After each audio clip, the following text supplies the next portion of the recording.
everybody. Welcome to the Hallmarkies podcast. And we're really excited today. We are talking about one of the major networks doing Christmas movies. This is very fun. We're talking about the CBS movies. There are 3 movies this season from CBS.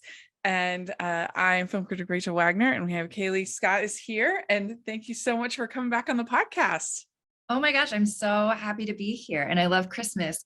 Clearly, I'm out for any visual of this. Yeah, you got your llama sweater on, and you got your Christmas tree in the background, and it's impressive. And your hat, yes. So if people don't know, we had Caileigh on a couple times for City Girls Pod, where we were talking about Sex in the City. And so this is the first time you've been on the regular recap. And so if people missed that, why don't you introduce yourself to the audience? Sure. My name is Caileigh Scott. I'm an actor, writer, comedian in New York City, and childhood friend of Jax, for those who know her, probably a lot of people. Yes, our very good friend Jax. And I, of course, thought of having you on for this episode because we have Jax in one of these movies for a small role. So it's very fun. Yes, it was very exciting and fun to watch. So you both grew up near each other? We did. Yes, we didn't go to school together, but we went to the same theater camp. And that's how we met. But my best friend went to her school. So we had people in common already. So yeah, we've known each other a long, long time. So would you say you're a pretty big Christmas movie fan? Oh, for sure. I mean, as a kid, I used to listen to Christmas music in June. Like I was one of those kids. And yeah, I love all Christmas movies. It's interesting, in the height of the pandemic, or the early days of the pandemic, that summer, I was watching a lot of Christmas movies because they were so comforting, and it was, a weird time to be in the city. So yeah, it was just a weird time in general. I mean, I remember Hallmark started playing Christmas movies on, I think it was on Fridays or something like that. Yeah. Because a lot of people definitely were turning to. I even remember reading about people putting up their Christmas trees and stuff like that it was in 2020, like in March and April, the kind of thing, because they just needed some comfort. Something. Yeah. And there was that study that said that Christmas tree lights actually, like the kind of aesthetic can be a mood booster. Yeah. So I understand. Yeah. Recently, with the whole debate of, people being like, do you decorate before or after Thanksgiving? And there was some study that said, well, it makes you happy. So, earlier is fine, because it makes people happy. So I totally understand why people did that. If it gives you joy, why not? Someone growing up, and their mother had a tree up all year and would just change out. It would be like holidays. Yeah. That's a cute idea. Yeah. Mm-hmm. It was obviously a fake tree. But yeah, if you like to have a tree up and the pretty lights, and every holiday is just something, a different theme. Yeah. Well, what was interesting about these movies for CBS, so they had done, was it just 1 or 2? I think they did 2 last year. And then they had done also, and then the previous year, I think they'd done 1. And so this year they did 3. But then this year they had, I don't know what the ratings were previous years, but this year they had really good ratings for these CBS movies, which the Fit for Christmas, the first one we're going to talk about, had over 3 million viewers, which is a lot. I mean, I think that's around the best that any of the Hallmark movies did. Yeah. So I think that does speak to the fact that there still is a audience for the networks. That makes a big difference, because none of these had like major stars. So the fact that they still beat Hallmark is, I thought, kind of interesting.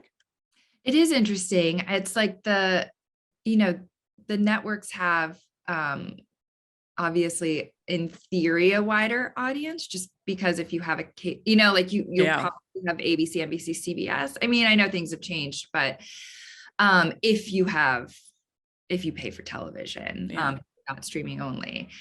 So yeah, it is interesting. And just like there is something to, I think, in people's minds. I'm not saying that I subscribe to this, but I think in people's minds, there's some sort of validity that comes from one of the major networks that, like, something was on Comedy Central versus on NBC. People are going to like, and I love Comedy Central, Yeah. but Yeah. No, people are yeah. gonna And I interpret kind of, that differently.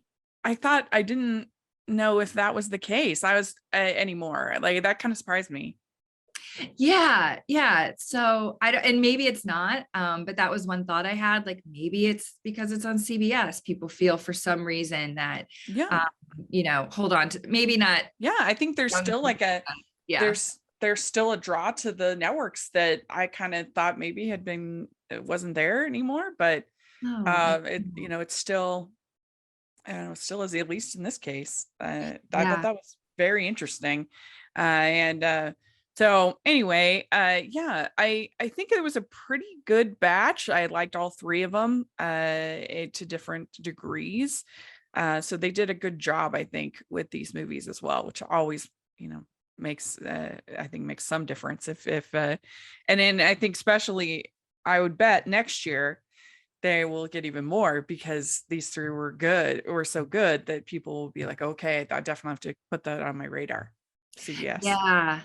And I bet they'll be able to get maybe not like a huge star, but since these did so well, I feel like they've been very smart, Yes. like incrementally building more of like Yeah. a Christmas, not that Christmas would ever be CBS's branch, but like building a Christmas audience that I think Mhm. even at least like CBS stars, they'll probably be able to get them, because who wouldn't want 3 million viewers? So they'll probably be able to put a little more star power if they want to behind, maybe combine.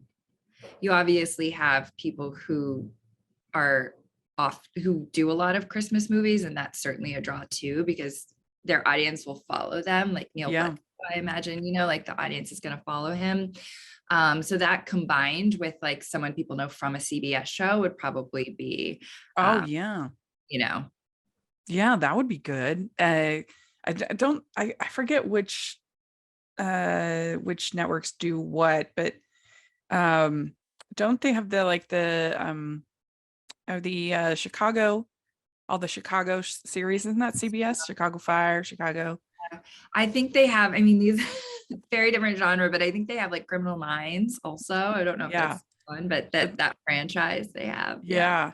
So they could have some of the stars from there. I mean, it's interesting because the Hallmark Hall of Fame for years before there was even a Hallmark Channel was on CBS. So it's almost like they're coming back to their their roots in a way. Yeah. I forgot about that. Yeah. Yeah. Yeah. So yeah, it's an interesting thing to watch, this whole Christmas landscape, how it plays out. Yeah. Well, Yeah. it's funny how a couple of years ago Netflix got into it. It's like they've Uh-huh. realized that money talks, and they've realized like, oh, this is profitable as much as Yeah. they probably poo-pooed it. I think Hmm. then they were like, oh, but people want to watch this content, so we better start giving people what they Yeah. want. I mean, and it's interesting because then we've had new players come into the market who've really not done well, have flopped, Yeah. and yet some of these old school players doing well. So it's just interesting to see how it all plays out. But I know it really is. yeah. But all right, well, let's dive in. So we have Fit for Christmas. This was the first one on the 4th, and it stars Amanda Kloots, Paul Green, and and it has basically a cameo from our A friend cameo. Jess. Yeah. Yes, yeah, yeah. And it was written by Anna White, and we had Amanda and Anna on the podcast. It was really fun. And the summary is: the holiday tale of Audrey, an enthusiastic Christmas obsessed fitness instructor teaching classes at her beloved, financially beleaguered community center in quaint Mistletoe, Montana, who begins a holiday romance with a charming, mysterious businessman, complicating his plans to turn the center into a more financially profitable resort property. So, what overall did you think about this one? I thought it was super cute. I think Anna and I have a shared love of the movie You've Got Mail. Mm-hmm. And there were elements, like it didn't feel like at all like one of those retellings that sometimes happens where it's like the Christmas version of this movie. Like that was not that was, but it was just like there were moments, and maybe it's just me, like wanting to see it, but there were moments where I was like, oh, that feels like a little bit like an homage to a scene in You've Got Mail that I personally really love. So I enjoyed that little element, whether that was intentional on Anna's part or on the director's part or not. That, I don't know, it gave it a little extra something for me. And it was funny. I was thinking to myself, like, oh, obviously this doesn't make a good movie if the two leads like each other right away. But I was like, oh, I absolutely would have fallen for Paul Green's like charismatic shtick, like immediately. Yeah. Yeah. I mean, the whole like love triangle. I mean, really, the whole time we're like, yeah, right. Like you're gonna go with this other guy. Sure. Right. Like you have to have a love triangle, but yeah, it's you just want to shake her and be like, look, history is powerful. History with a person is powerful, but you just want to shake her and be like, yeah, you want different things. Like yeah. that is, well, I guess, she wants more similar things with the character than we initially believe. But I thought I liked this movie. It was perfectly fun. Was a little disappointed by it though, if I'm completely honest. Just because it was very basic. Like I've seen this movie a million times before, right. Which is fine. Like it if I was jonesing for this kind of save the community center story, then it's fine. It and everybody, and it's benefited by some good banter from Anna and some good performances. So I didn't mind watching it. I guess from the interview and from everything, I was expecting something with just like a little bit more edge, like a little bit more, something a little different. Right. And that's not this movie. This movie is just pretty basic, like formula. Formula. Right. Yeah. And so, and I don't, maybe that was just my expectations kind of coming into play with this one. But it was cute.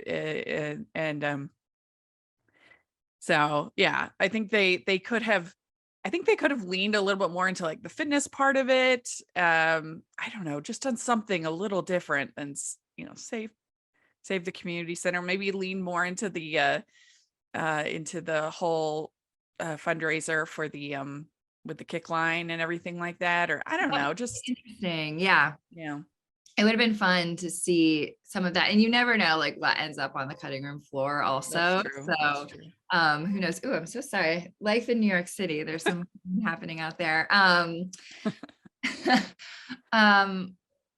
I lost my train of thought, but yeah, it would have been fun to see some of that. I did really like it, but it's definitely, there's like movies that follow the formula of the genre, and then there's movies that break away from it. And this one like definitely followed the formula, which is fine. But the thing that I thought was really cute is I took notes.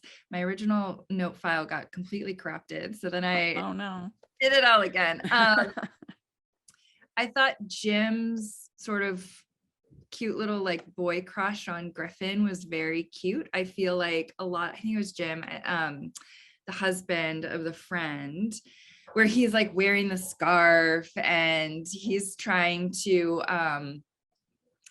like emulate him a little bit. And I just thought that was like a nice touch, because I feel like a lot of times male dynamics are portrayed with this sort of like competitive toxic masculinity Oh thing. yeah. And and that wasn't the case. He had what I would call like the equivalent of a boy crush, like a totally platonic kind of admiration based thing where he sort of just wanted to be a little bit more like him, or there are elements that he and like the scarf one, and then when he's complimented on the scarf and he lights up, I just thought that was like really nice to see sort of a non toxic masculinity dynamic. I'm not even saying that's like part of the genre. It's just part of a lot of stories that get told. Yeah, that was fun. I enjoyed Jim, and I think if it were me and I could place, if I could change in a way that I would, I think if I were to make some suggestions, I would have leaned a lot more into the fitness part of it, because that's something we've like never seen before in a Christmas movie. Like usually it's all about the cookies and the things. And I think it would have been fun to have there be some kind of like maybe a marathon or something like that they're sort of working on, and have it be on Christmas Day, and they get kind of competitive about it, and they don't like each other, maybe because they're competitive who's going to win the race or whatever it might be. And I don't even think you really need the save the kind of a thing. And that would have felt, to me, that would have felt fresh and fun, and to see people getting kind of competitive. And I don't know, I think I would have leaned more into that. Right. You're like done with saving the town. Yes.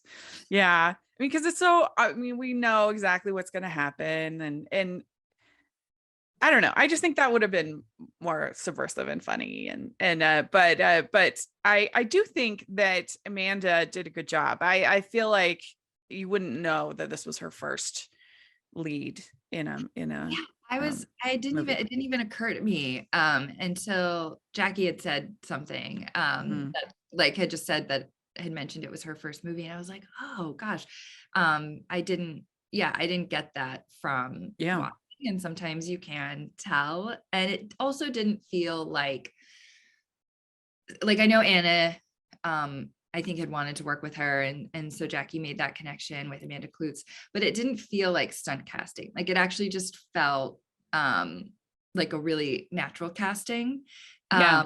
versus oh, this person is known for this thing, let's plug them into this movie. And the whole time you sort of feel that it was stunt casting, or maybe they don't really sink into the role or whatever it is. But I didn't feel that with Amanda. It felt like she was supposed to be there. So hats off to her. Yeah. And then she has her friends, Jeremy and Elise, the married couple, that they were cute. Yeah. And so that was fun. And did this movie make you want to get a gingerbread latte? So badly. Yeah. I was like, hard sell on the gingerbread latte, and I'm here for it. I thought their dynamic was super cute. And it's nice to actually be invested. Like what I thought this film did really well was I did feel invested in the B plot, which doesn't always happen.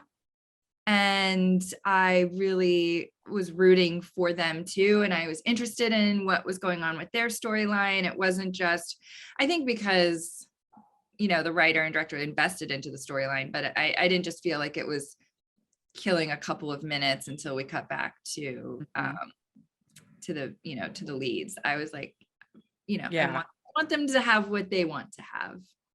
Well, and I do think Anna's script really elevated everything. Like when just funny lines like, "What are you? You're making a audition tape for the History Channel." Yeah, like that was funny. Yeah. There was like her sense of humor throughout was great. And there I did think, as much as you're like, no, this guy's wrong for you, I did think the Amanda Klutz's character's like path to her decision felt really realistic to me in a lot of ways. Like person that you've spent a ton of time with, you have history with, coming back in, and there's a sort of really easy offer to do a version of what you wanted and be Yeah. with the person, and how tempting that would be. Whereas the kind of new frontier of a new person and a new job. Yeah, in a new place, because she'd been in New York City trying to start this gym with Bradley, played with Stephen Myers, and so, so she, she had she was in a comfort zone with Yeah. him, Yeah. and with New York and with everything, and she also had to kind of admit to a degree of failure, which is Right. always hard. Yeah. Yeah. And, there's something about the familiar, and, the number of times I've gone back to an ex, I can certainly attest Yeah. to how, how Mhm. comfortable that can be. And it that felt really real. Like, that struggle was real. And even though, of course, you're rooting for, her to get with the Paul Green character, I I didn't feel like that it was it didn't feel contrived. Like, obviously that's always, that's Mhm. really part of the love triangle plot, but it felt the way that the backstory was, I was like, well, of course she's questioning this. It wasn't one of those films where you're like, I don't get it. This is silly. Yeah. I don't understand why you would do this. You were like, oh, I get why she would find this difficult. Well, and they didn't make him like a bad man of business. Like she could have been happy with Bradley probably, and Yeah. doing the club in Soho and every that was like a decent option for her, Yeah. but it wasn't the right option. So that's sort of the journey of the movie. Yeah. Yeah. Which Yeah. I like that. It's Yeah. sometimes a bummer when they make one so far off that, obviously it's just nice when you're rooting for the one that they want you to root for, but you can Mhm. understand why, and you're kind of in that place of like, I don't like, ultimately I want you with this person, but I could see why this is a good option also, and why you would want this, or why I would want that in the care. Like, it all felt like an actual human journey versus a plot point. Mhm. Yeah. And they kept running into Paul Green and her Griffin kept running into each other in kind of fun ways, like at the bar with the beer, and they end up in the Christmas trivia Yes. thing, which was fun, Yeah. and mistletoe trivia. So we'd like to take a second and thank our sponsor for this episode of the podcast. Calling all Pride and Prejudice fans, Lizzie Shane, the award-winning author of the Pine Hollow series, has a brand new small-town romance on the shelves. And this time, it has a Jane Austen twist.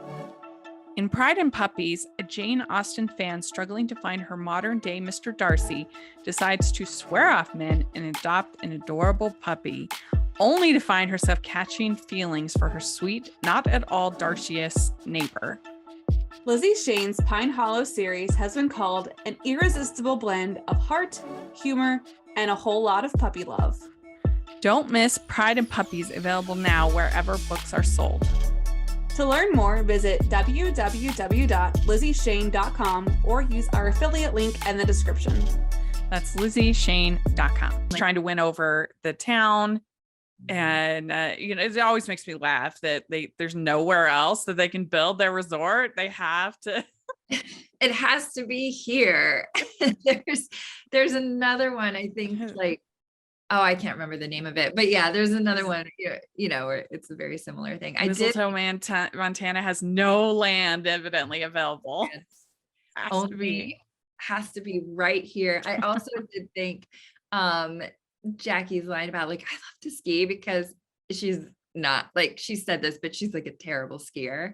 She does not love to ski. So I thought it was funny for me that was one of her lines. Yeah.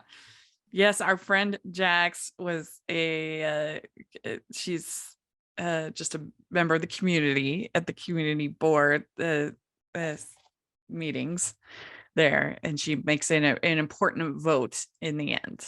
Yes. Yeah. So that was fun. I guess her character name was Jackie, actually. uh, and there's also a scene where they help Darlene make cinnamon rolls. She's like the town baker. So that was fun. Cute. And he's going to be if he gets this deal, he's going to be the chief operating officer of the company. And so his dad's putting a lot of pressure on him to get the deal. And he's starting to feel more and more like this is a problem. Like, why are we doing this? Why are we doing it this way? But his dad won't listen. And so she sets up this fundraiser, and they're going to do this kick line. And in the meantime, he asks her to dinner. And I mean, I like the fact they didn't make it emotional cheating, because she was broken up with Bradley. Yeah. So that was good. But they have their little date, and then he says that lemon zest is disgusting in scones. And I just like, what on earth? I mean, I very much disagree with Anna on this one. You want to have lemon zest? I don't know. How do you feel? I've never really thought about it that much. So now I have to like go. I feel like I need to go get a scone. I like the lemon flavor. Yeah, I honestly never pondered it until that sort of, recurrent theme or joke. But yeah, I feel like I need to go get one with and without lemon zest and see where I land. I've never minded it, but I guess I don't know if I would think it was better without it. But yeah, I thought that was funny. That was so like a really funny, like very specific character thing that that was fun to watch. I mean, I in general don't really love scones. They're very dry usually. Dry and dense. Yes. They have to be, I like them in the right setting, but I don't like keep scones in my house. I'd rather have a muffin. Yeah. Usually those are more moist. Yes. Yeah. I like so then they have let's see. So then Bradley shows up, and then they have kind of Bradley and Griffin have sort of a meet cute. And so then that starts to be kind of fun, like this dynamic between the two of them over, kind of fighting over her, which is cute. Yeah, I like that. It was fun. And, I appreciate that they were also different enough that it didn't feel like, sort of a copy paste situation. And she's just deciding between kind of two of the same person. Right. And also like neither, like, I also appreciated that Bradley's like not a bad guy. It's not one of those where he's like practically a villain and you're like, why would she ever? Because then you have to question the lead's judgment on like, why are you with this person? But he's not a bad guy. Yeah, he wasn't a bad man of business like you see in these movies. Yeah. And like both guys were like good people. It's just a matter of which one is the better fit for her to be, to pursue in a relationship. But you're never looking like, I've definitely seen ones where either the ex or, the fiance or whatever that they ultimately don't end up with is kind of a terrible person. Yeah. Oh yeah. I don't like that, because then it's, unless there's some immense growth that occurs over the course of 90 minutes, you do sort of have to question the judgment of the lead. Whereas in this, I was like, oh, I get it. Like, he's a fine person. And so they're both great. They're both good people. Like, it's, and then a lot of times the scripts will try to make you think that the person's bad because it's obviously not the one she's supposed to be with. But when you actually think about it, you're like, what has he done? Like, to make us just like this person. Right. Like there's like that meme going around of like, essentially like the big city boyfriend. Like, oh, I can't do this one Christmas because I'm trying to secure like $10 million deal. It's going to set us up for life. She's like, never mind. I'm going with my, Yeah. hometown. Hometown hunk. Yeah. Yeah. Yeah. It's like when you really think about it, and sometimes they are terrible, but when you really think about it, it's like, oh, is he really that bad? Or, Yeah. Yeah. And so they did a good job with that with this. And then Bradley, well, they have the kick line that makes 60K. So they're getting close. I think they need like 85 or something like that. Yeah. Yeah. And so that was a fun idea, especially with Amanda's Rockettes background. That was a fun wrinkle to the movie. And but then Bradley proposes. And so that kind of gets exciting, and she has the ring on, and he says that, and so then there's the big town council meeting, and he raises his offer to another $1 million. Again, is there no other buildings in this town? Just makes me laugh. Be here. But the $1 million, and so everybody's like, "Whoa!" And then we do get a very "you've got Mailey" line. This is a very Nora Ephron-y line. He says, if we bumped into each other at a juice bar, what would you say? Yes, it reminded me of the conversation Joe and Kathleen Yeah. had outside of her apartment before she goes to meet NY152. Yeah. If I was just. Yeah. Yeah. I think and he says, here he says, do you think we would have hit it off? And that's when he sees her engagement ring. So then he gets very jealous and he's really sad. And then he talks they both talk to their dads about it. And her dad says the best paths take you to unexpected places. Yeah. That's a good. Yeah. And then he tells his dad he doesn't want to be COO of the company. And then so he raises it by $1 million. And this is when Jackie has the big vote, and she says she votes for the new for Paul Green. So everybody's kind of she loves to ski. Yeah, that's right. And so they're able to get the party back on. There was this party, and there's a new plan. They're going to work the community center into the resort to have both. And so it's a win-win, true win-win situation here. Yeah, except for all the tourists that are going to come to this town. That's like what always goes through my head in these, is where I'm like, oh, good, you guys worked it out. But in reality, your little small town is about to be as crowded as Times Square. Well, I mean, it's interesting because they must be pretty close to actual ski resorts anyway. So I'm not sure why this one hotel would make such a difference I mean, I would think that this town would already have lots of tourists because it's not a ski resort. Yeah. It's not like they have lifts and stuff there. Right. So I don't know. It's kind of funny, but it's overthinking it. But yeah, they tried to make it be like, oh, it's going to really hurt all of the vendors. So then he made sure that like it's going to be those people that are going to be providing for the resort. So yeah, so everybody wins at the end. And we also have, in real life, if a big corporation is coming in, one would hope that they would find a way to not put the people who live there out of work. Yeah.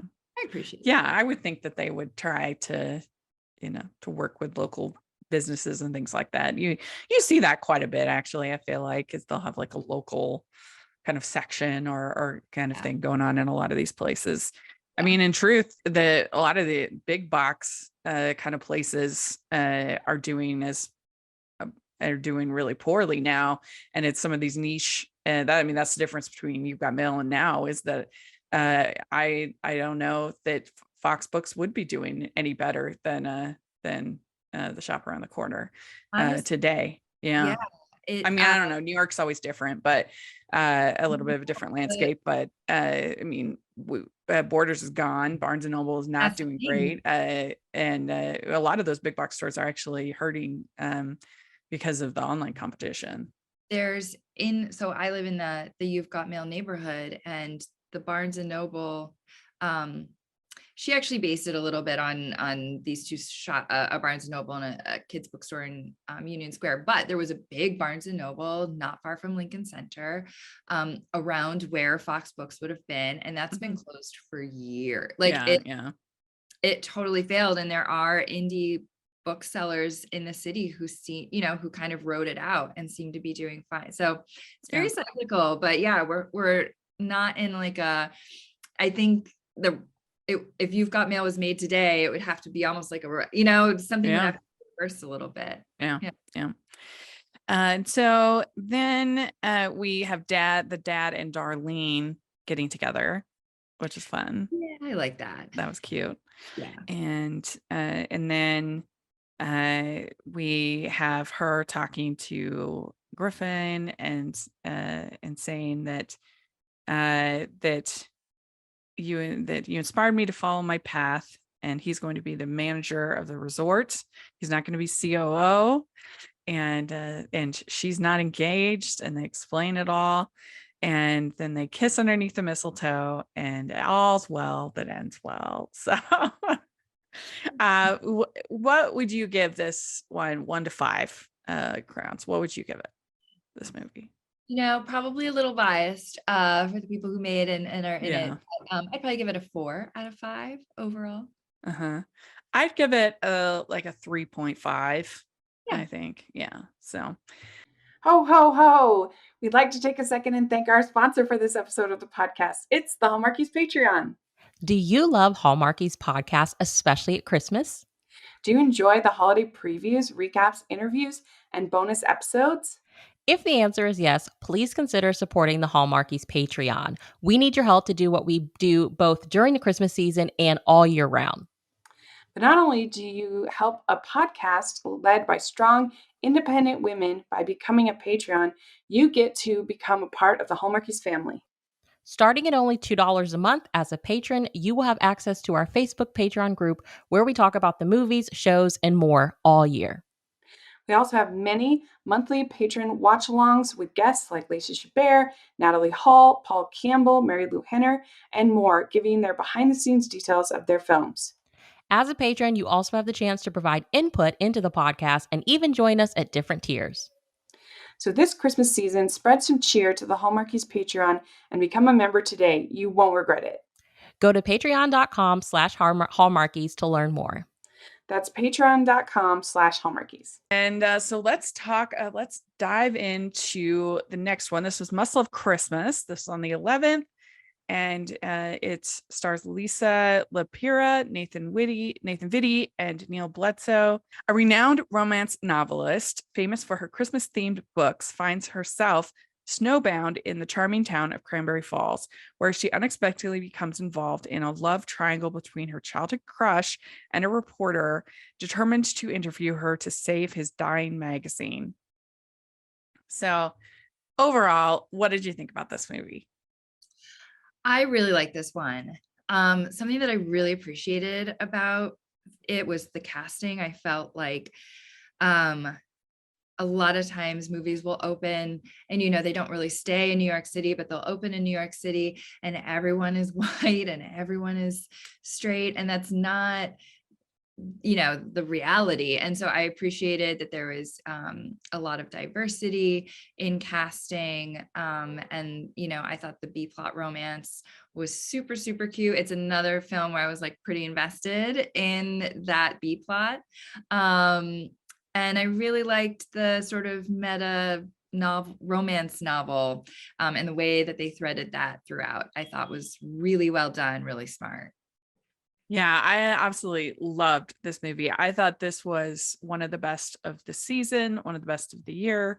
The script was so good. I loved the way that the banter between Neil Bledsoe's character and lead, the romance novelist, and the way they talked about the different tropes of novels, and at first she's almost dismissive of it herself, that she's not a damsel in distress, and then she realized, and she gets confronted by the idea of like, do her characters need rescue, and is that a bad thing? And all of that was so well done. I really, really enjoyed how they actually played out her stories. It starts with one of her stories, and you have Nathan Vitti as sort of the hero of the story with Derek and Holly, and as she changes, her story changes, the ending of her story changes. And I thought that was so good. And I agree about the secondary romance. It was so sweet. I loved it. I could have had a whole movie just about those two. I It know. was so good. Want to I see. thought I thought this was so well written. I definitely want to get the writer on the podcast, Mark Amato. I've emailed him. If you're listening, sir, I want to talk to you, because I thought you did a great job with this script. Yeah, agreed. I thought it was really well done. And not to, I don't know, in entertainment, you're always sort of thinking about like, oh, this film is like this film plus this film. Yeah.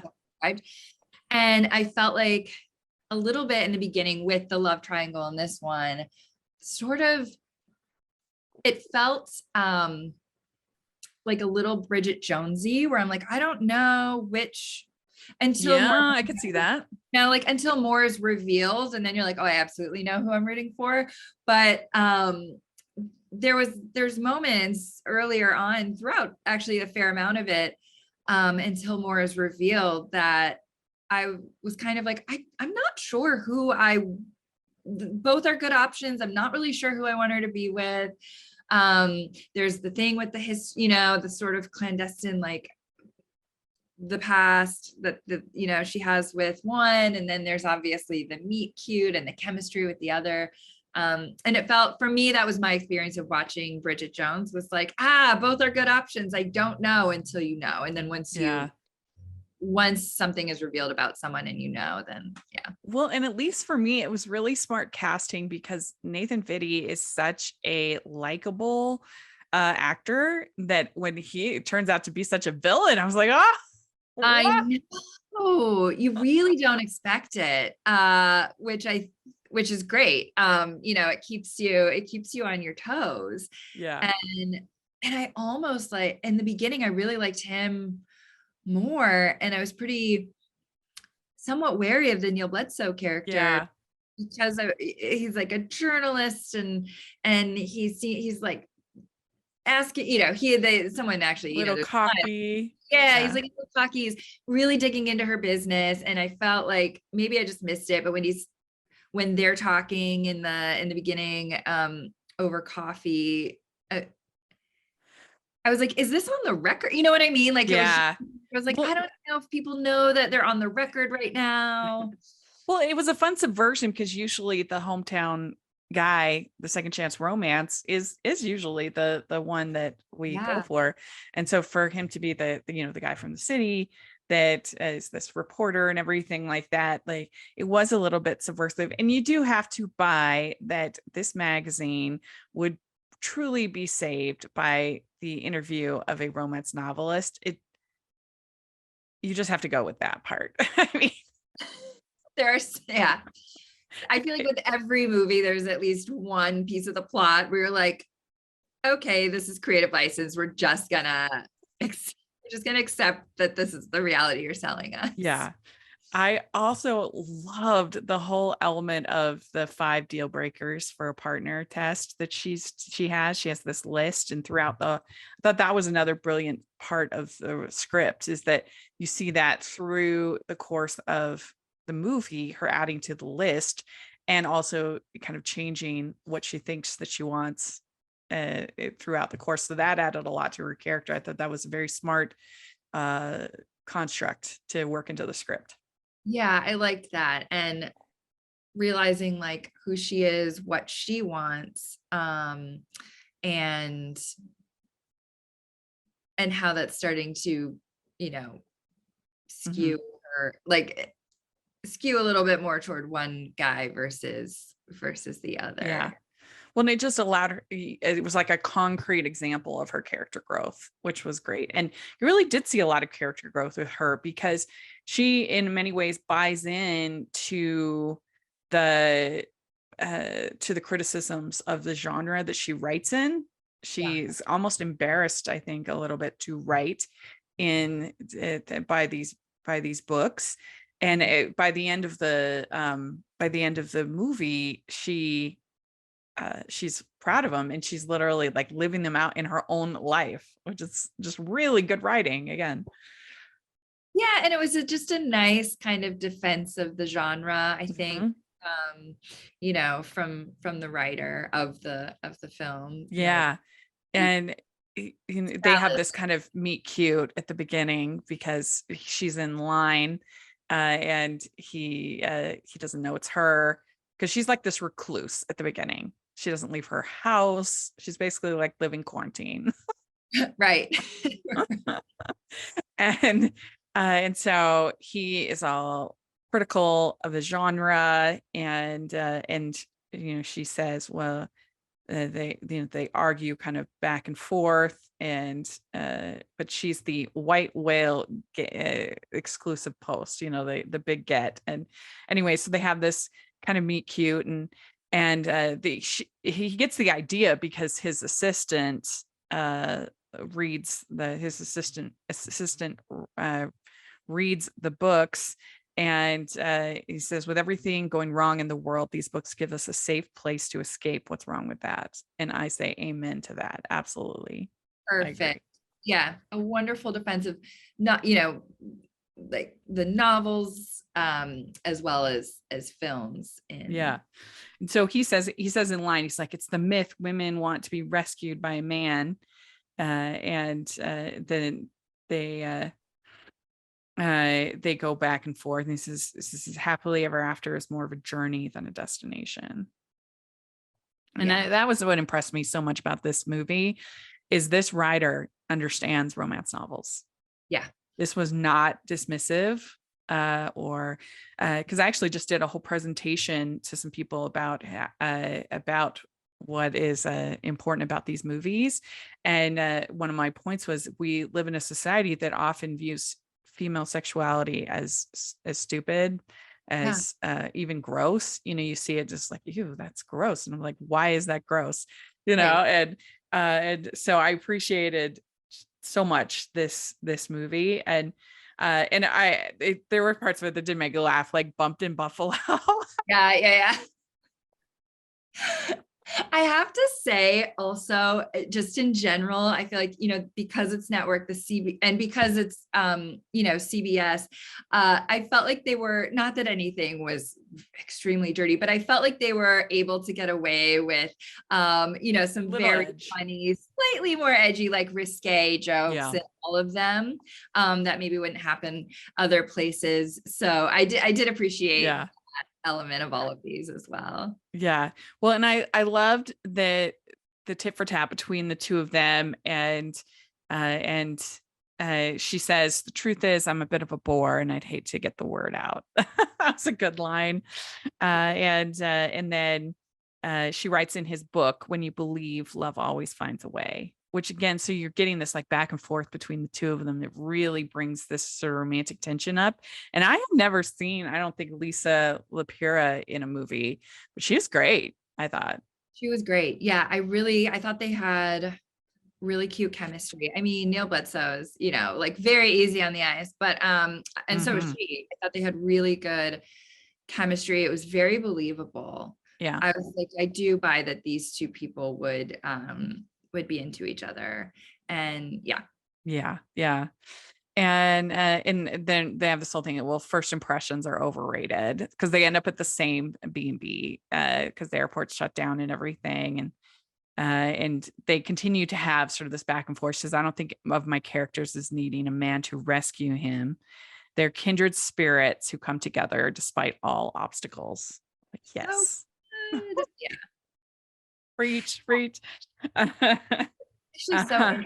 it's so interesting to me that I think if I hadn't looked up who the writer was, I would have probably, and this is a good thing. I would have assumed a woman wrote it because I Mhm. felt like women's perspectives were validated and not diminished. And I Yeah. find that male writers do that a lot. So I'm Right. very impressed with Yeah. the fact that this is a male writer and he wasn't making fun of, if anything, he was sort of uplifting and adding a lot of value to the genre and the way that women connect with the genre. Yeah. And he just did such a great job of making these two people fall for each other, like bit by bit by bit. Like every interaction mattered and was well done and fun. Yeah, absolutely. Mhm. Yeah. And we have let's see here. So yes, so then there's Ryan and Lucas. So Lucas, let's see here, I'm getting my names confused. Now I'm Which bad is with the one that works for her? It's Ryan, right? Yeah, Ryan. Uh, and then Lucas is the one that works for him. Yes, yeah. So Lucas is the staff photographer at the magazine, and so he comes in to help him, and then it has kind of a meet cute with Ryan. Yeah. And Ryan is really frustrated about dating apps. He hates them, and I'm with him on that. Yeah, no, They're that's terrible. terrible. I hate them. And so they get in a car accident, which you could tell there was more of a budget in all three of these than in a typical Hallmark movie. Something like this car accident, I don't think you'd necessarily see in a Hallmark movie. I thought it was pretty well done. And the tow truck driver is Caleb. And Caleb was her high school sweetheart. And there was like a miscommunication about the dance, and so they didn't end up like getting together, but anyway, they have this kind of meet cute, and I really did start to wonder. I was like, maybe there's gonna, I don't know, like they did do a convincing that maybe she really is gonna be with Caleb. I felt like as much as you Oh, could do. me too. Yeah. That's kind of where I harken back to that Bridget Jones comparison. Only in that I was like, oh, in the beginning, you're like, oh, I like this pairing a lot. And it makes a lot of sense. And Mhm.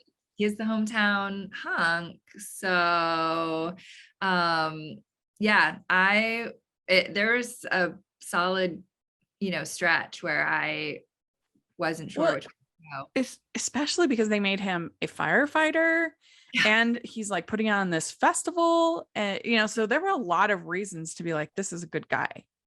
Yeah. Yeah. And how within the genre, this would maybe traditionally be the guy Mhm. that she would end up with. And yeah, you're like, oh, he does so much for the town. Yeah, but then they would have these scenes with Nick and Natalie, and like she's drinking alone at the bar. That was such a good scene between the two of them. And they have this great discussion of you will never see a kiss on a romance novel cover, but the almost kiss that is actually more powerful, which I do not like almost kisses for the most part, but Yeah. she did a pretty good defense of that. I She was like, did. oh, okay. They always tell you, or at least in my experience in, acting class and theater school and all of that it's always the tension in the moment before that is like the most exciting. And they're like, because that's the most exciting in life. Yeah. Like that tension before the first kiss, where you're like, is it going to happen? Or is it not going to happen? And so they always tell you to like play into that tension and to like live in it. and that's really, really powerful. And then obviously the kiss is great too, but then you've sort of transitioned into another beat. I think the problem a lot of times with the near kisses is that they don't use it in an interesting way. Right. And so they have the near kiss, which that's kind of fun and tantalizing, but then it's like forgotten completely by almost all the scripts. And because like in reality, if I almost kiss somebody versus actually kissing them, I don't think it would be that different as far as the effect it would have on my life. Like that would be pretty exciting, I almost kissed them versus and in most of these movies, they have the near kiss and then it's just completely forgotten. So if they can work it into the script where it's intentional, why did we almost kiss? Why did we, and like make it not so stupid, like a cell phone or something. Nobody's going to stop kissing because of a cell phone. No, you're gonna like ignore the phone. I feel like personally, if I were to actually kiss someone, then from that point on, we've established like, whereas if I'm gonna like near kiss, if I like near kiss someone and we get interrupted and then like we can't pick, whatever the interruption means we can't pick it right back up, that's like, I'm gonna be awkward. And it would have to be part of the story. That's what I'm saying. Like I'm not just gonna be able to casually see the person at like the bakery and not be like completely weird and insecure about it, because I'm like, did you like maybe rethink it and you like don't want to do that anymore? Like, where are we in this? And a lot of times they just never address it, or everyone's just like cool as a cucumber after the near kiss. And I'm like, maybe that's some people's experience, but that's not mine. Yeah, agreed. And so we find out that he would go to the train museum every year growing up, and that was really important. And he fell for the woman of his dreams in high school, and he I guess after high school he fell for his high school crush, and he ended up proposing, but she was having an affair with his best friend. So you're just like, oh, poor Nick. I know, he's so sweet. Like, they did a really good job of making his character so genuine. So and so she's added kind to her list, and then also being vulnerable. So he allows himself to be vulnerable, and he proposed and everything. So then she starts to, because we've had this thing with Derek and Holly, this book she's writing. So she brings herself into the story now at this point. So there's no more Holly. And again, I thought that was so fun. It was so clever. Well done. And probably does speak to the higher budget that they had to be able to do something like this, to have like a whole nother set and a whole nother you can feel, I guess, the network on here. The network funding behind it. I really liked that. And I also felt like probably as a writer, so that's writing isn't my focus or the center of my career. As a writer, there are definitely things that you write and characters that you write from your perspective. And everything is obviously from your perspective, but characters that you really sort of embody in a way, or you're working through something by writing it. And that really came through, that she's really working through some things, and has been, by envisioning him as envisioning him as that. She's like processing her own life through these stories and through what she's writing. And so that's helping her get over writer's block. And this is when Lucas meets Ryan and Natalie, and he compliments her on the website, and the daily affirmations that she has on her website. She says, oh, that's all Ryan. Ryan does all the social media. And he says, some of the stuff you come up with is like a beacon of hope to the recent members of the Lonely Hearts Club, which was so cute. I loved these two together. It was so good. They were so good. They had great chemistry. Yes. It's like one of those where you're really rooting for the, secondary or B plot romance, where you're like, oh, I definitely want to keep tabs on that. Like, I don't want that to kind of happen in the background. I want to make sure that I am able to follow what's going on with the two of them too. Yeah. And so they're going to cancel the Dickens Festival that they have. And again, this is another thing that kind of threw me off a little bit, because you have Caleb the leading the charge to keep the festival. And usually that kind of person is not the kind of person who has affairs. And like that was surprising. And you were able to work in a save the festival plot line just effortlessly and not feel tired here. And so they're working on that. And the whole time they're also, so Nick and Natalie are doing this interviews and everything. And he says, what's one piece of advice you'd give to your 16-year-old self? And she says, stop overthinking, be more confident. Don't worry so much about what other thinks. Find a work-life balance and stop procrastinating, is what she says. So I'm curious for you, what advice would you give to your 16-year-old self? I would give to my 16-year-old self, I would tell her that, believe it or not, you will like being tall one day. Yes. Embrace it. Yeah, I would also tell her, let's see. Yeah, I would just tell her to kind of own who she is and embrace it. And that, rather than trying to conform, high school is all about conformity. Or maybe it's not. I feel like kids now are a little different, but when I was in high school, it was all about conformity to the status quo. And I would tell her, don't ever worry about conforming to the status quo. Just be who you are, and that'll work the best for you in life. Yeah, I'm sure I could come up with more profound things, but on the fly, that's what I have. You're going to like being tall and don't conform. I think that's good. I think I would say, don't take people for granted, like spend time with, and I did pretty good, but spend time with particularly my grandpa, who passed away in 2001. Make sure you really treasure all those times, because you'll really miss him when he's gone. Yeah. You have a different idea of mortality or immortality. Yeah. And I felt like when he's writing, he's asking her all these questions, like, this would be a good article. I'd want to read this article. I know. They did a good job with that. Can the writer write it? And bonus? Yes. And so what do you think of the fact that Lucas and Nick were kind of spying on her a little bit? Like, he has his camera out, they're taking pictures of her with Caleb. Did you think that was a little weird?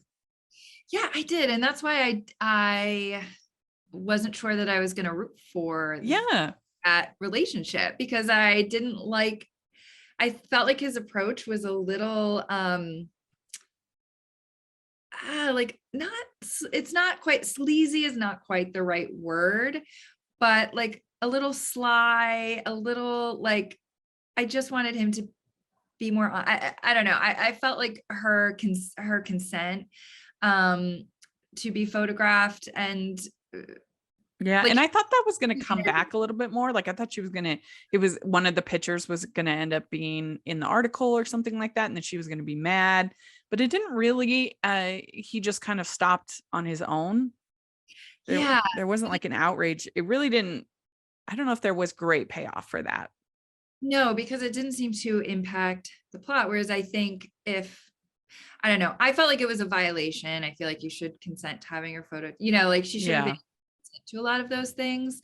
And I'm sure if she had found out, like, I just really thought she was going to find out, and they would have a pretty heated conversation about it, if nothing else. But yeah, I didn't love that, just because I know how uncomfortable I would feel if that happened to me. Yeah. And so then they're able to get enough money from this live stream she does to save the Dickens Festival. She kisses Caleb. That's when they see her. And they did do a good job of really making him jealous. So it was fun on that level, but I think they could have just done it where he sees them and there's not this sense of peeping Tom, kind of a thing. Yeah. Like it didn't have to be like behind a You book. didn't need like the voyeurism aspect of it. Oh It was a little no, weird. that Yeah. makes it comfortable. Yeah. But anyway, so he's talking to this lady at the market, and she tells him, "Oh, Caleb and I have an on and off again thing, and that I'm the girl that he cheated on his wife with." I don't feel like this woman would just like tell that to a stranger. This feels very like intimate to tell a total stranger, but Wow. nevertheless, that's what they did. Like So, I could understand the first part if she's seeing him, she's seeing the two of them together and just in a moment of jealousy and insecurity, saying, we're on and off, but I'm the one he always comes back to. I could almost buy that if you were feeling extremely jealous and extremely insecure, which I would think that she would. yeah. But admitting that you were the affair feels less like something you would admit randomly. Yeah. I just don't, I feel like that's something you'd be a little bit embarrassed by. So you wouldn't want to just tell everybody. No, I mean, I guess maybe she was a little proud of it. I feel like to say you'd have to be a little proud of it. So I was like, Yeah. okay, this is just who this person is. Like, I kind of have to buy it. And I'm just going to tell myself that her insecurity makes her flaunt that Yeah. for her own reason. So now he's worried though that she's falling for this bad guy, that Caleb is no good. And so then he's really conflicted. What is he going to do? And that worked so well. I'm if that's the method they had to do to get him to that spot where he's really jealous and really concerned, totally worked. I thought it was great, and Neil did a great job with that. And then he's like dressed up for the Dickens Festival. He's got the mutton chops on and everything. That was really fun. I mean, and I loved to have Ryan dressed as Christmas Future with a giant top hat. It was so fun. That was great. Whoever did costumes they did an incredible job. They did a great job. It was so good. And then so she talks to Nick, and they're like drinking mulled wine. And he's all telling her, "You're cautious, and that's not such a bad thing." He's trying to convince her. And then we get this lady again saying, he always comes back to me. And then Nick confronts Caleb and says, "You used her for her celebrity. You just blew the best thing to ever come back into your life." It was a great moment. It was really good. That was, and that makes and then like that's sort of from that moment with the woman in the market, like that's when you start to 100%, like now we're 100% rooting for Nick. And then that, yeah. And so then he's talking to Lucas, and he says, "All that means is you still believe in love, and you have feelings for Natalie, and you are afraid how she'd interpret it. Now you have to talk to her, tell her the truth." And he says, "She doesn't want to talk to me." And then it was a great line. "Since when have you let a little thing like that hold you back?" Yeah, so good. Which is true as a journalist. Like that is, imagine a big part of the job is talking to people who don't want to talk to you. Yes. And so then he sends her flowers, and it's so she goes and meets and he says, "Because of you, I'll never stop believing, and being around you hit his reset button." And she's like, he's volunteering at the train museum. And this is when she figures out her fifth of the must-haves is "You Must Love Christmas," which is the title of the movie. At first I was like, oh, that's kind of a bland title, but it did work into the story. It did. And when it did, I was like, that's so good. Yeah. The same. Like I would say the title didn't necessarily grab me or make me think that there was going to be anything like different about but then when that was her fifth thing, it all ties together, and you're like, And then he says the real story was finding you. Ugh, It was so good. And I need to be reminded of what it felt like to fall in love. And she says, both of us needed to be reminded of that, Nick. And he says, I was hoping you'd say that. So good. Ah, It's I but it's loved so it. well written. It reads And like a so she gets the ending of for herself of the book that she had submitted and everything at the train station with the guy. So it all novel. comes full circle. It was great. And that was so smartly done too, the way that her fictional reality and her actual reality kind of united in the train station, or her, her fantasy Yeah. reality, just with a different lead than she had envisioned all these years. Yeah. And after they kiss, he's like, oh no, you're going to be putting this in one of your books. And she's like, absolutely. Of course. As she should. Yes. Good. So good. Yeah, I loved this movie. I thought it was so well written and well done in pretty much every way, like we've said. I mean, I would give this my full 5 crowns. I thought like, yes, it's not perfect for what you want in these movies. This delivered. So Yeah, I loved it. I would say 5 out of 5 also. Yeah. I just, yeah. One of my favorites of the year. Same. Even the moments where I was like, they were so fleeting and it was such small stuff. And I was Yeah. like, no, I'm going to let it go. Like like admitting the affair. Someone probably would. So yeah, it worked it did what they needed to do for the characters. Yeah. Yeah. We'd like to take a second and thank our sponsor for this episode of the podcast. It's the Hallmarkies merch store. Are you looking for that perfect gift for the postable, Hardy, or Hallmarky in your life? What about getting that t-shirt or hoodie that will help you stand out at your next holiday party? Now is the time to check out the Hallmarkies merch store. Full of festive designs by artists like Jessica Miller, Carrie from Hallmark Comics, and more. You can even have more than just shirts, but totes, cell phone cases, notebooks, mugs, and more. And it isn't just Hallmark. We have designs for Anna Green Gables, Man from Snowy River, The Nanny, and more. Every purchase at the merch store goes to help support the podcast and allows us to make the great content you know and love. There are frequent sales, so go to tpublic.com/stores/hallmarkies or see the link in the description. That's tpublic.com/stores/hallmarkies. All right. Well, quick, we have to talk about When Christmas Was Young. So this was the third one that they had, and it was on the 18th, and it stars Tyler Hilton and Karen David.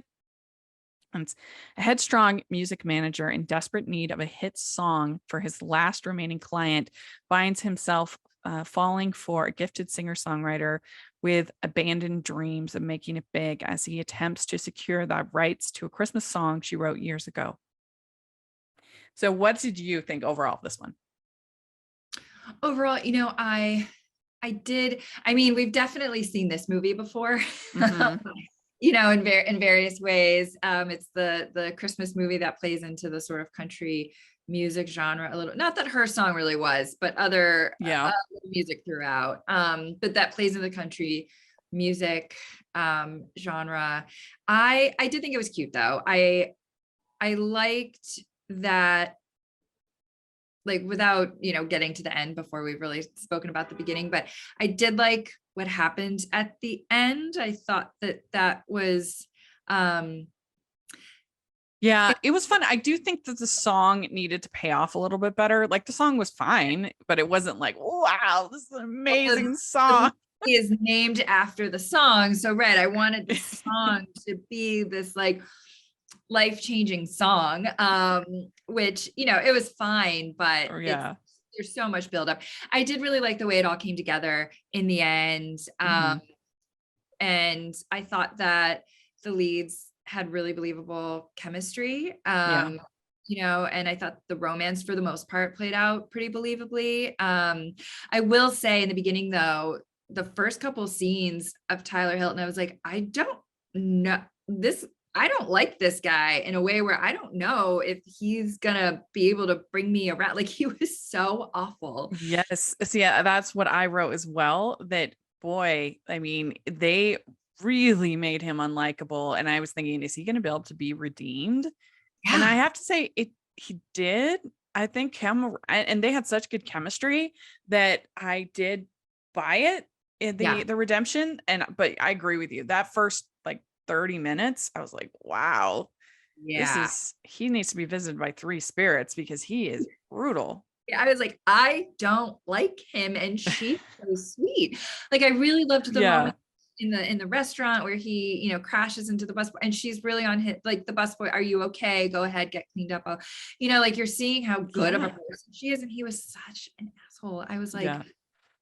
I don't know. And I don't think that he needed to be like that much of a jerk. Like, yeah, exactly what you're saying about the busboy. Like, just like normal humans like help people, you know, when they're just because they're working doesn't mean you don't like help them, you know, and like you aren't kind to Apologize.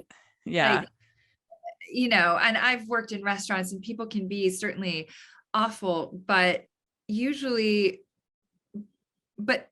they can be awful, but usually if there's a collision, even the most awful person will like pretend to be sorry, you know, like, because other Yeah. people have seen it. Like, so I don't know.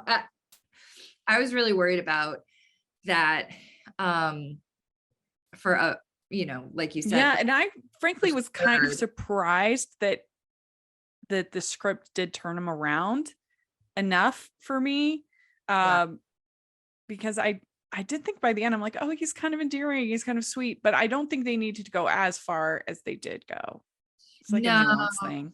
And I don't know if that was like a director, you know, I'm curious how much of that was in the script, how much of that was like directorial. I don't know. Cause you know, some of those lines could be enough to make you think like, oh, this guy, you know, thumbs down, he needs to have some growth, but without being like, I am actively repelled from rooting for this person.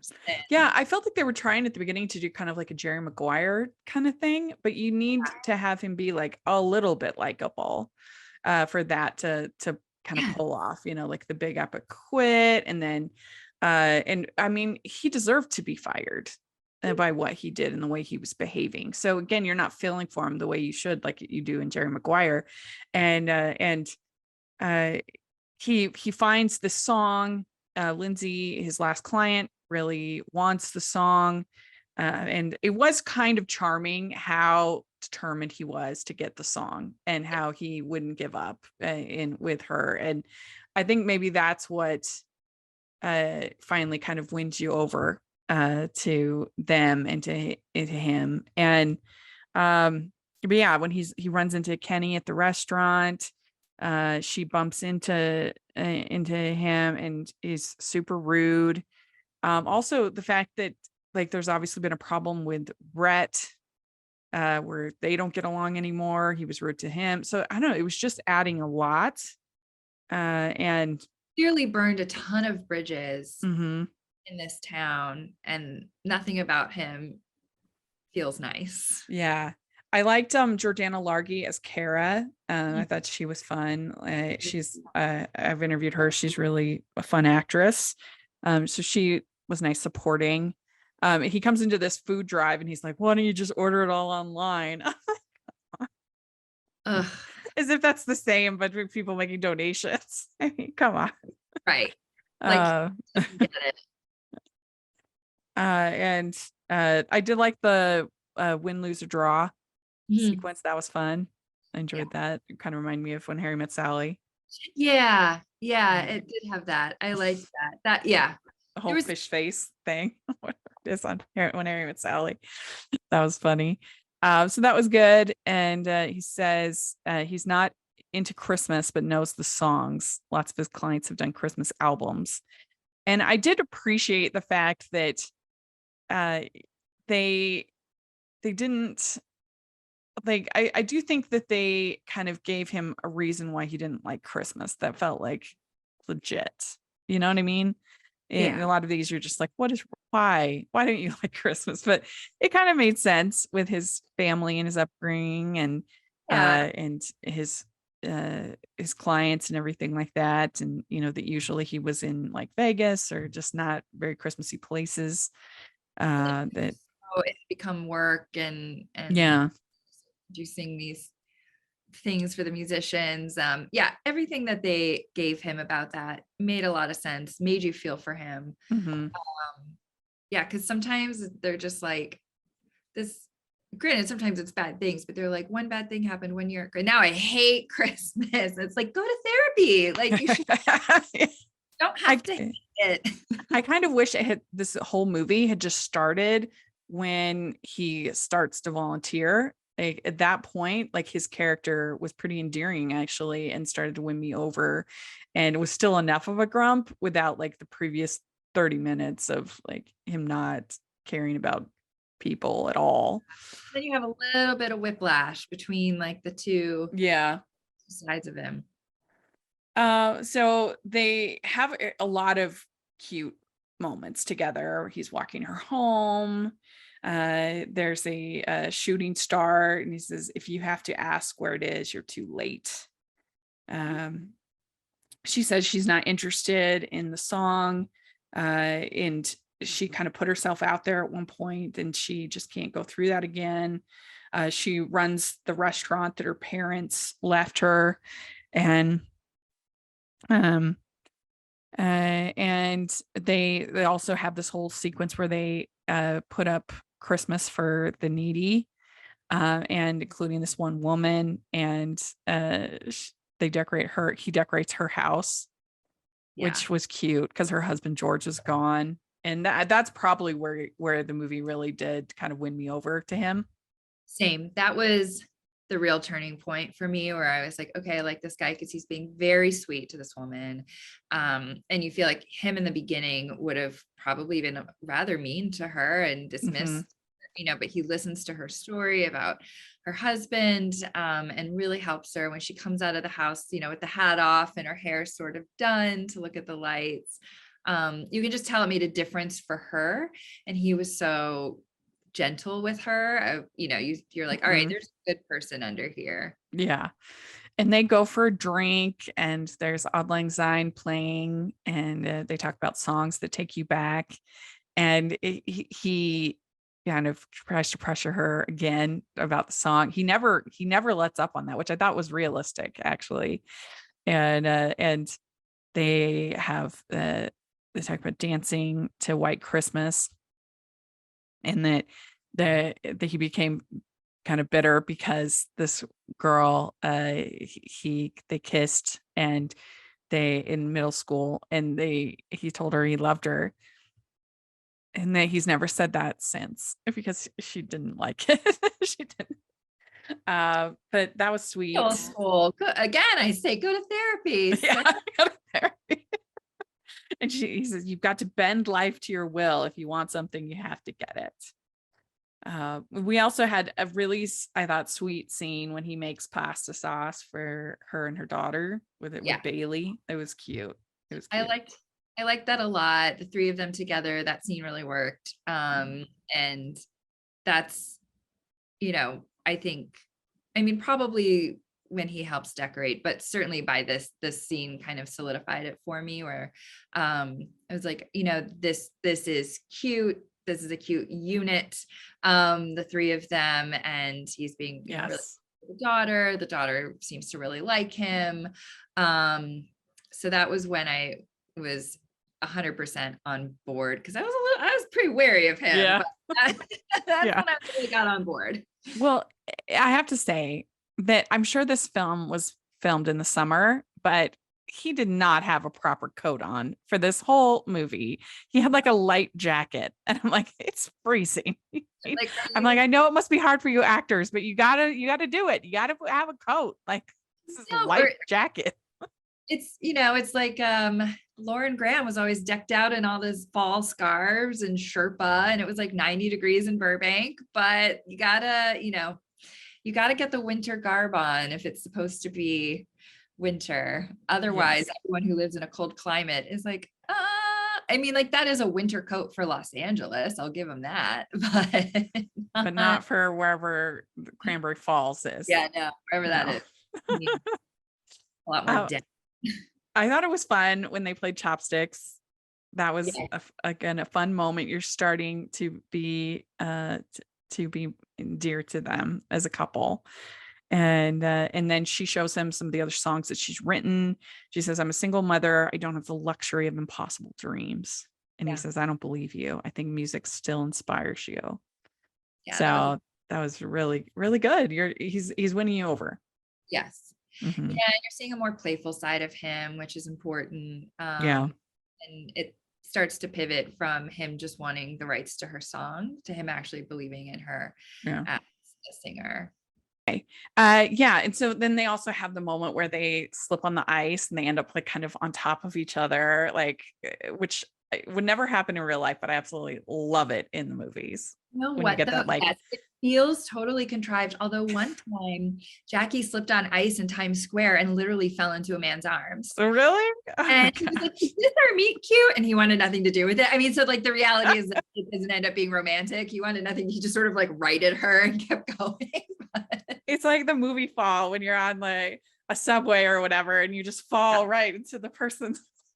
Yeah. Love Yeah. it. Yeah. I And absolutely love it. It's ridiculous. it's so ridiculous. And like, it happens in real life. You can slip and fall into someone, but are you going to marry them? Like, No.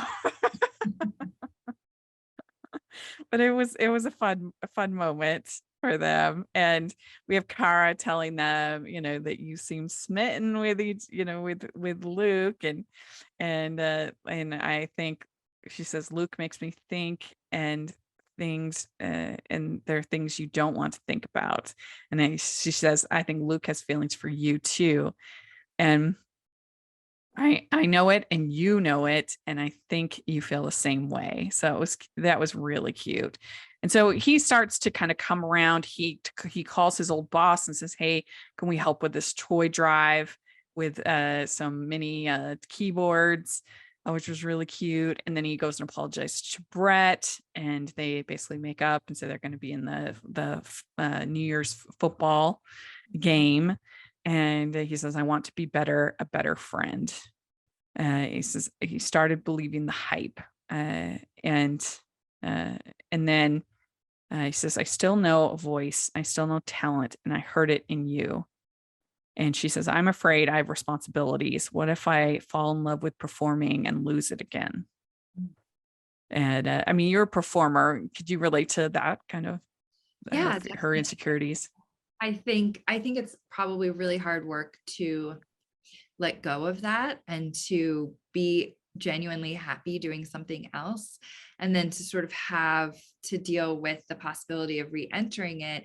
But then, she has adult responsibilities now, child she has to take care of, and to know that you don't have the, as she says, like the luxury, maybe she tries it, but there's a limited amount of time that she can give it a go before she'd have to step back from it again if it wasn't working out. And I think that would be probably pretty traumatic. I think it would be kind of traumatic unless you were really, really in a place where you felt, I don't want this. Like I've tried it and I've realized I actually don't want this. But if you do want it and you step back from it, I think it would be really painful to go through that again. Yeah. And what I thought this movie did really well is that the conflict then, which happens after this conversation, was actually, I think, legit. Like he makes a genuine mistake. She is upset by the mistake. And then he has to try to make amends. She has to forgive him, as opposed to a lot of these kind of things where it's like, how could you lie to me? Where it's like, oh my gosh, they hardly did anything and you're making this big deal out of it. And whereas I felt like the conflict was very well handled in this, I think, because he's talking to Lindsay. This is his only client. And Lindsay says that you have to get the song. And so he says, I got it. And he lies. So he makes a genuine bad decision. He makes a mistake, as we do.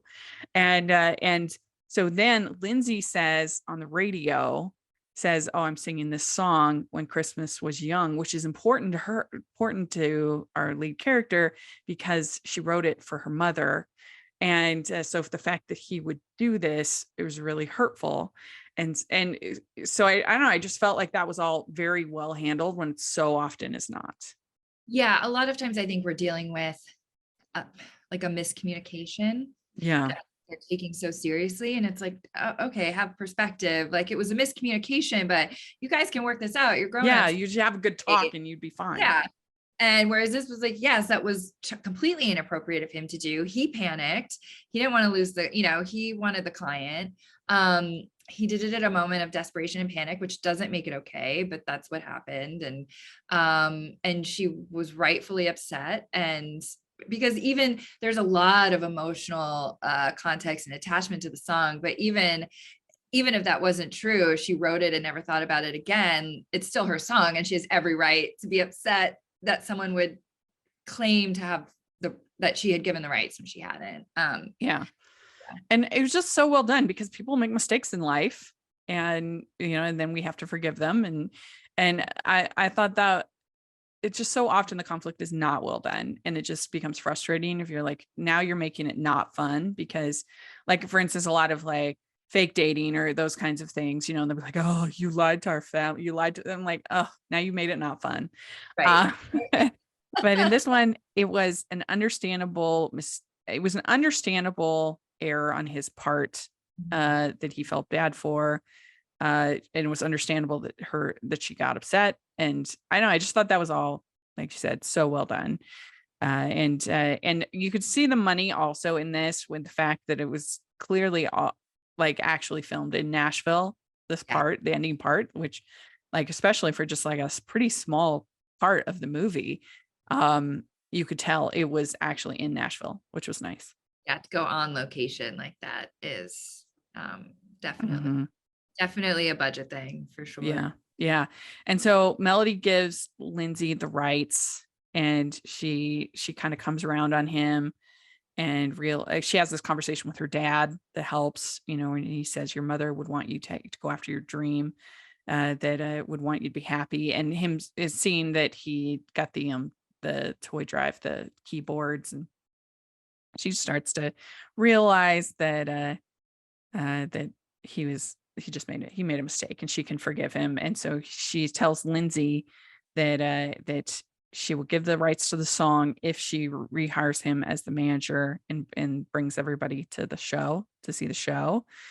And then it says, smile like you just got your Christmas wish. And I did think that Lindsay, she was way too extra on Silent Night. Like she was singing it like it was like a sexy love ballad. Yeah. I was like, this is, maybe it was a character choice, but yeah, I was like, this is not how I would approach the song. But no, this is like, it was too much.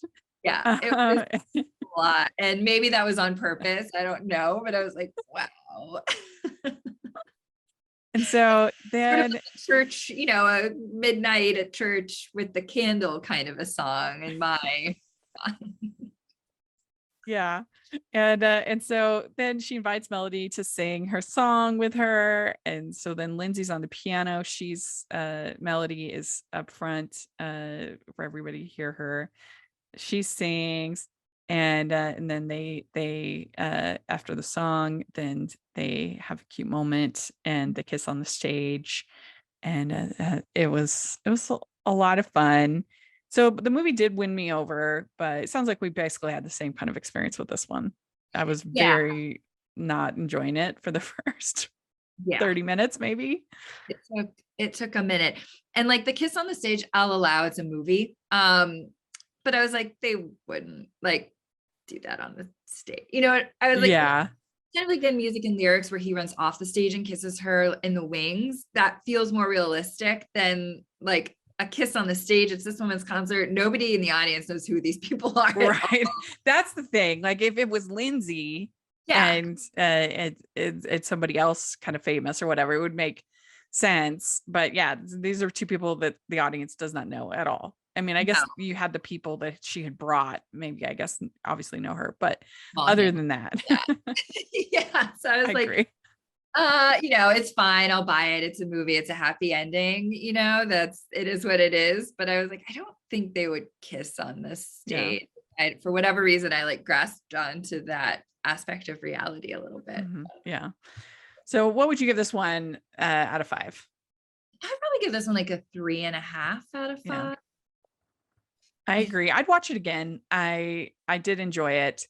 But yeah. So there we go. That is the CBS movies. Let us know what you think of these three. I'd love to hear in the comment section or on Twitter. And Caileigh, how can people follow you on social media? You can follow me on social right now. I'm just on Instagram, which is at Caileigh Scott. It is not phonetic. It is CAILEIGHSCOTT. And that is the best way to connect. Great. And you can find me at Rachel's Reviews, all of our social media, iTunes, YouTube, and on Rotten Tomatoes. Check that out. And also you can follow the podcast at Hallmarkies Pod and Hallmarkies Podcast, just not on Facebook. So don't follow us on there because our Facebook is disabled and we can't get it back. So that's been fun. But then we're on all the rest of the socials. And if you are listening on iTunes, please leave your ratings and reviews. We really, really appreciate that. And if you are watching on YouTube, please give the video a thumbs up and subscribe to the channel. We appreciate that so much. We also have the Patreon group, which is a lot of fun. And we have watch-alongs and other fun activities. So please check that out. And we have the merch store, which has tons of festive, fun designs. So take a look at that. And thanks so much, Caileigh. This was a lot of fun. And I hope you have a very, very Merry Christmas. Thank you so much. Merry Christmas. Bye, everyone.